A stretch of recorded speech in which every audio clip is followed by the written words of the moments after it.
Empire.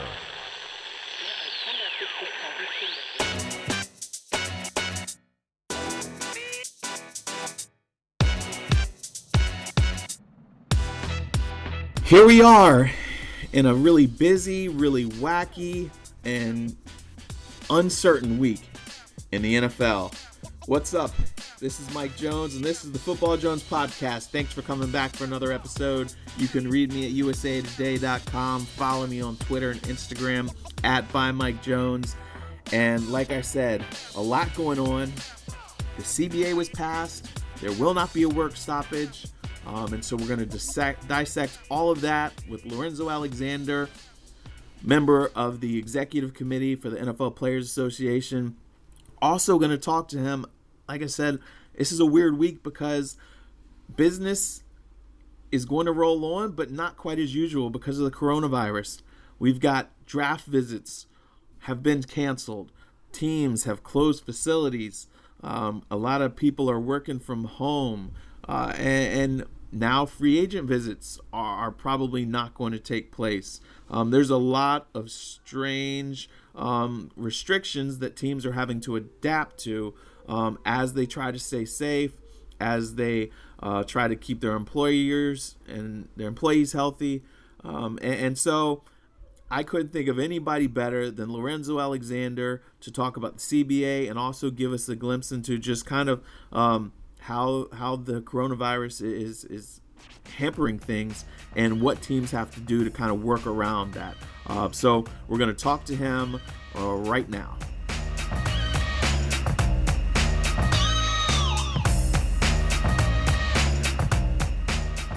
All right, and now glad to have back my buddy Lorenzo Alexander, who hasn't been able to really enjoy retirement life yet very much because you've been battling and working so hard on this CBA stuff. But Lorenzo, how you doing, man?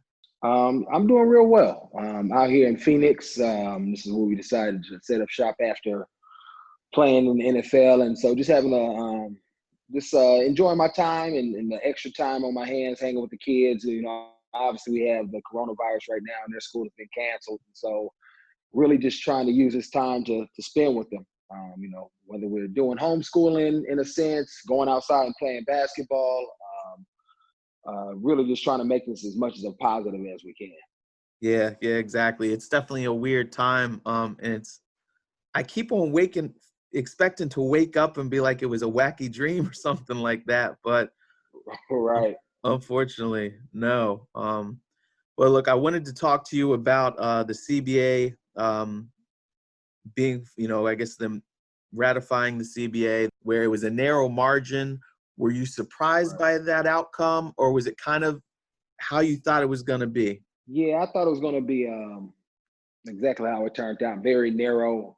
I don't think I thought it was going to be 60 votes close, but I knew it was going to be a reflection of leadership. And every vote that we had from the EC on down was very contentious in a close vote. And so usually our membership is a great reflection of our leadership because that's where our members come from. It's straight out of the locker room. And so I wasn't surprised in one bit, but I was shocked that 500 guys chose not to vote. I thought that number would be significantly lower. Gotcha. Why do you think that was? You know what? Kind of thinking about it, I really just think it is a reflection of our society. I mean, I think oftentimes people try to separate athletes out of society, but we are members. And if you go to any or do any type of study on elections, general elections for president or local elections, there's always a faction of people that decide not to vote for whatever reason that may be. They don't think their voice is going to be heard. They don't think it matters. They don't care. They decide just not to vote because they don't want to put their name on it, or just ignorance in some sort of fashion. And so I don't know where guys fail in that, or the majority of guys, but that is definitely something when we come to this point again at some point that we need to make sure that we speak to. Gotcha. What do you do? Because you can't really make guys. I mean, I remember a couple years ago being in the Redskins locker room, and I was sitting there with D Hall, and one of the younger defensive backs, actually, he asked D-Hall a question. D-Hall said, well, it's in the CBA. You got to look it up. And the guy said, what's the CBA? And he'd been in the league for 2-3 years. And it's just like, wow. But what do you do in that case to try to, educate and inform and impress on guys more? I think we've grown in a sense as far as the PA is trying to have more touch points. And so even at like the combine every year, you at least heard of what the CBA is because they present to every single person that participates in that event. Obviously, everybody's not invited to that though. So some people slip through the cracks. Right. We had meetings. And so I can see how maybe a young guy could get to that point. And that's why it's really a holistic approach from the club meetings that we have, the combine, veterans in the locker room talking about it, reaching out to guys as issues come up. And when they see a guy or identify a guy who's really, kind of in the dark on some issues, trying to educate them and push them, just to the information so that they can educate themselves and really at the end of the day, help themselves be informed, because a lot of players get upset about certain things they don't know about. It's in the CBA, but they may come up and they get tagged or restricted in some sort of way, or maybe some obscure rule that nobody knows about. And so that's something that I've kind of learned over the years. I'm probably not where I need to be, but I've gotten a lot better throughout my career. But that's kind of the hard part, because as soon as you get in, for most guys, you're on your way out. Yeah, exactly. So what did you think of this deal? I felt like there was a lot of good in there, but it wasn't perfect. But I felt like it was a step, towards, and maybe next time you guys will get that 50-50 split and everything, but I'm not as deeply in it. So I would like to hear from you as we try to learn this type of thing. Yeah, I think you characterized it very well, that there was some good, but some things in there that you just, it kind of sits you kind of wrong. And so from a bird's eye view, I mean, I think if you were to analyze our CBA for what it is and really understand it holistically, I think it was, for the majority and the broader membership, I think it was a very good deal. And I think a lot of that has stemmed just from our revenue share shifting to 48%. So getting that additional that revenue percentage, and then also locking it in on an annual basis of 48%, versus in the last deal, it was an average of 47% over the life of 10 years. And so it started up higher at 48% when the revenue was lower. And then as the revenue grew, our percentage dropped because they only had to average 47% over that 10-year span. And so I think we missed out on some dollars on the back end of the deal because of that percentage shift and how the league manipulated it. And so I think that was a great push for us, and then which allowed us to increase minimums, increase benefits, allowed us to go back and do some pension parity for everybody that played before 2012 and moving them up to 550. And so there was a lot of good things there, but we weren't able to get tags removed. We weren't able to guarantee contracts that some people wanted to do.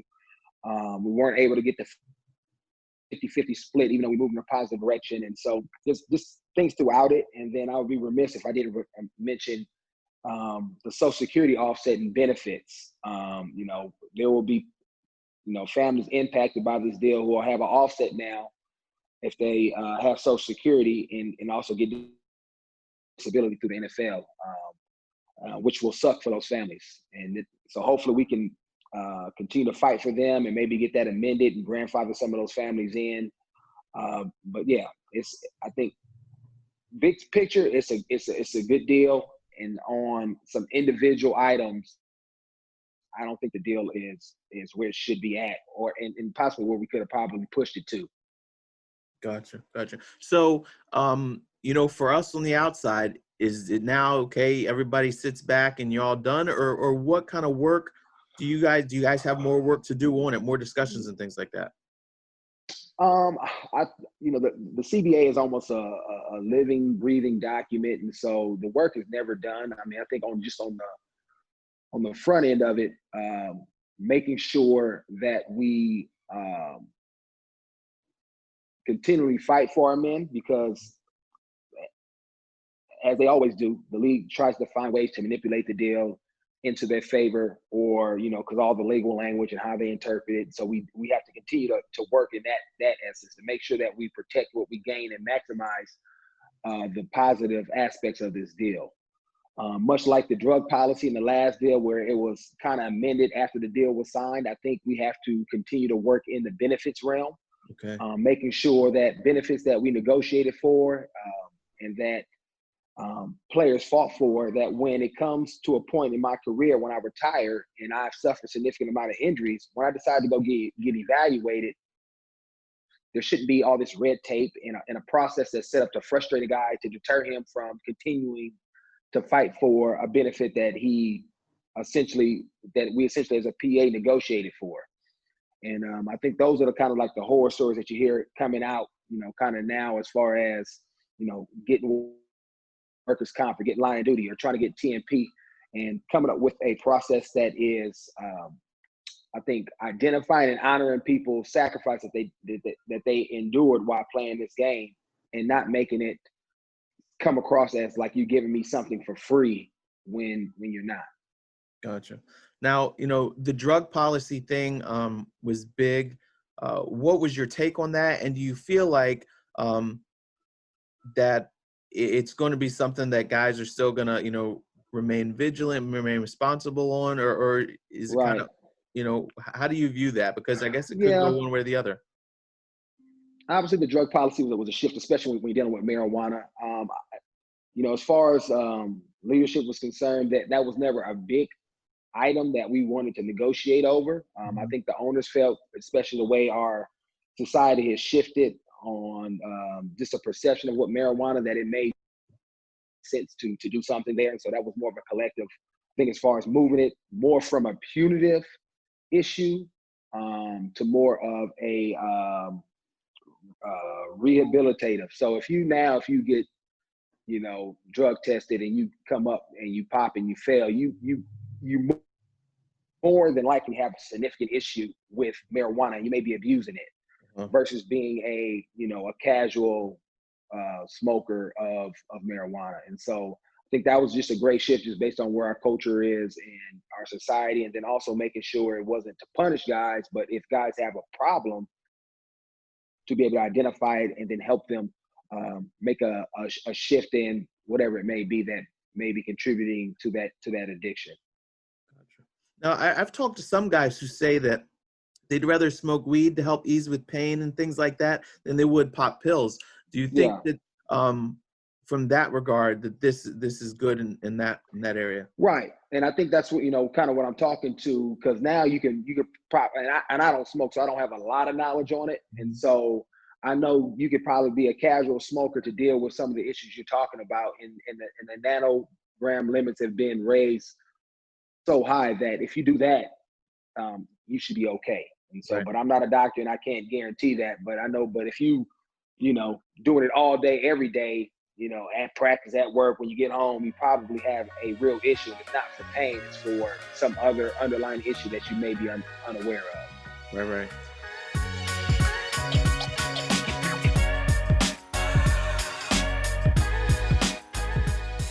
So the 17-game season had a lot of, contention. There were some guys who thought maybe they could get some of the increase that you guys got without having doing the 17th game. The owners, from what I gather, were like, no, they were married to that.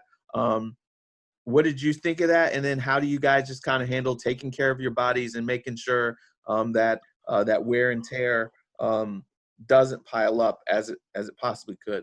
I guess it's kind of a loaded question. Yeah, I mean, from my perspective and my viewpoint, from the start, I think we were initially against adding more games because of obviously the wear and tear, and having perspective of what games do to your body.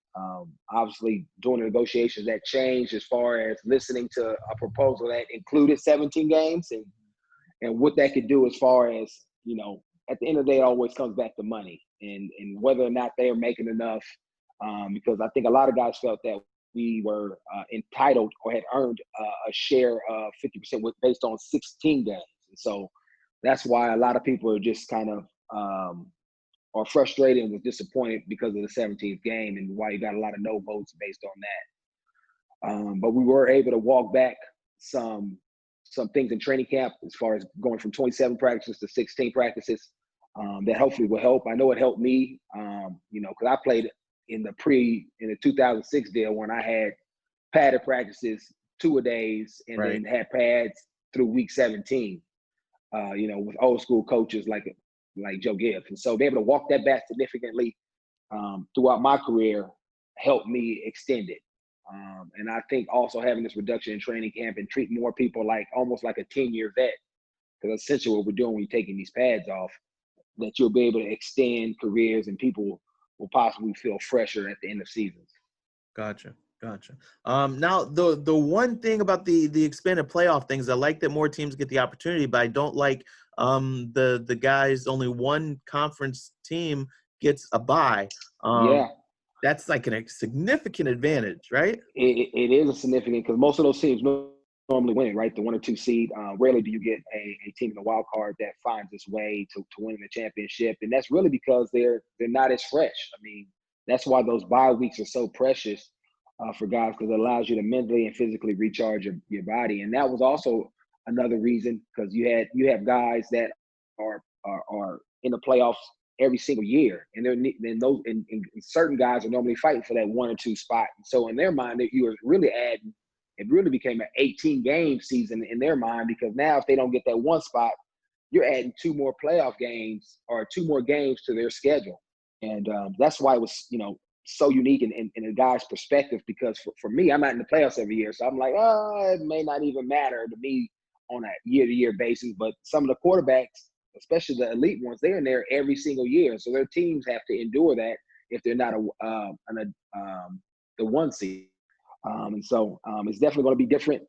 It's definitely going to give that team, I think, an additional advantage, because they are getting a bye week. And at the end of the year, it's about who's playing best, but a lot of times it's who's freshest, who feels good, whose body feels well enough to go out there and play the closest to their best. Gotcha. Now, Zoe, you went through the lockout. And I remember back then you guys practicing at George Mason or Tuscarora High School, or trying to doing your off-season work and trying to, get some work in. So there won't be any of that this year. So because you guys don't have to worry about that, do you think that ultimately this is a win?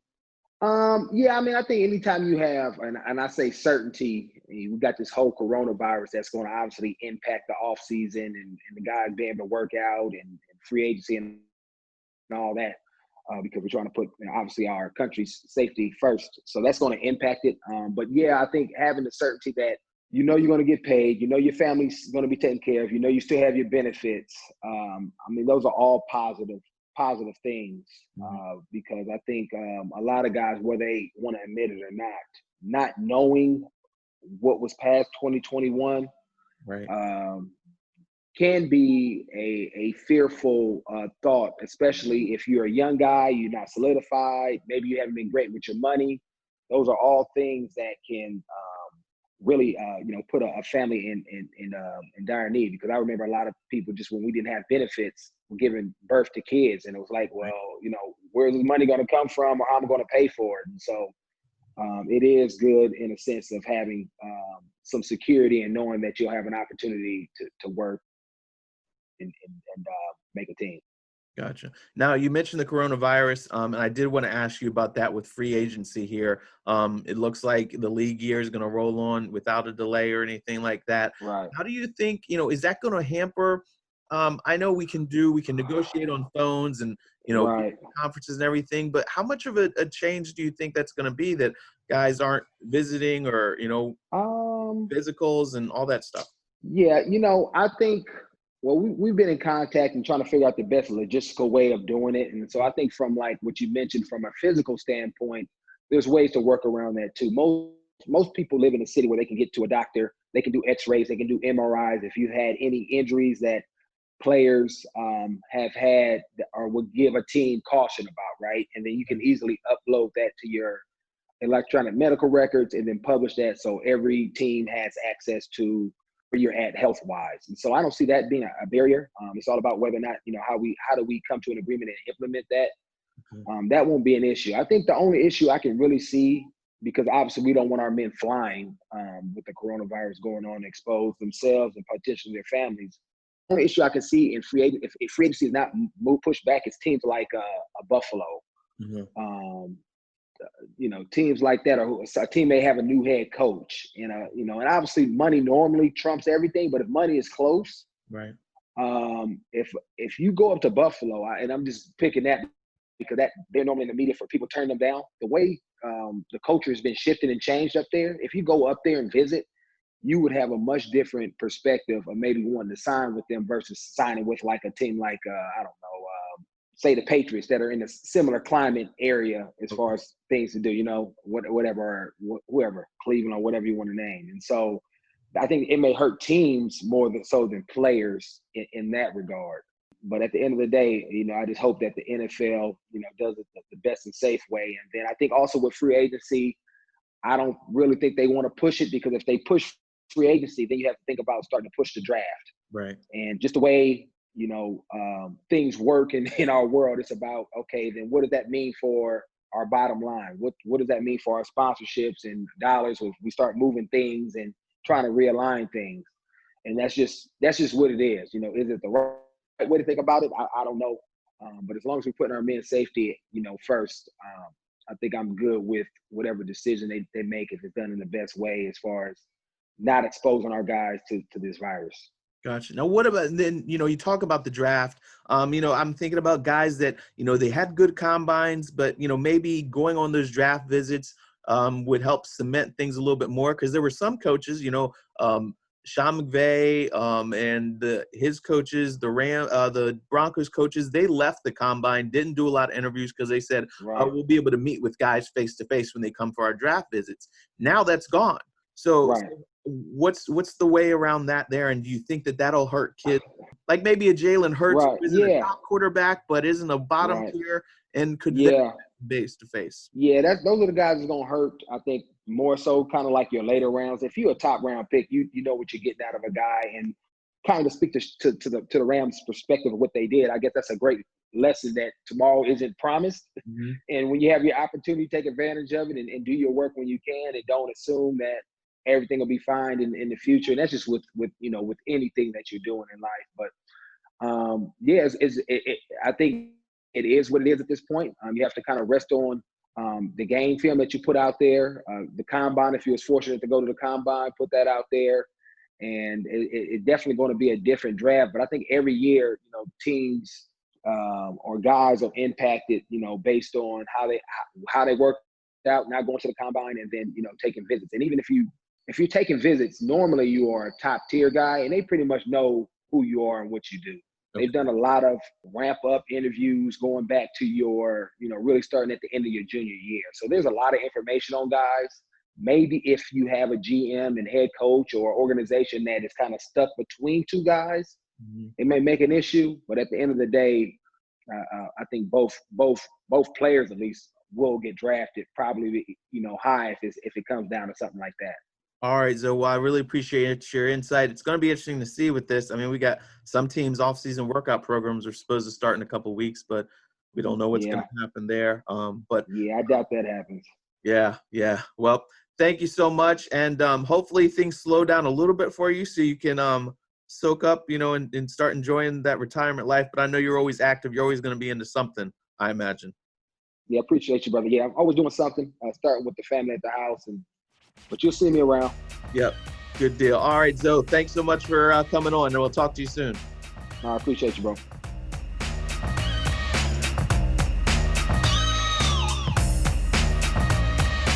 All right. Really appreciate Lorenzo Alexander coming on. Very gracious with his time. I don't know about you, but I learned something from him every single time I talk to him, and it's been that way for, 10, 11 years. When I first started covering the Redskins, at the time, it was a website that's defunct, tbd.com.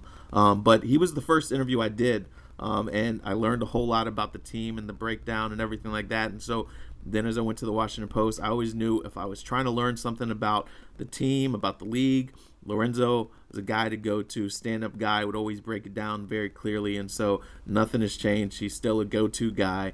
Hope you learned a lot there just about kind of the inner workings of the CBA, and also that, look, the work's not done. Yes, the CBA is agreed to, but it's, like he said, a living, breathing document, and they'll try to find concessions here and there from the owners and continue to take care of their guys as they continue to push forward. And so, again, appreciate him coming on, and we'll see how everything plays out.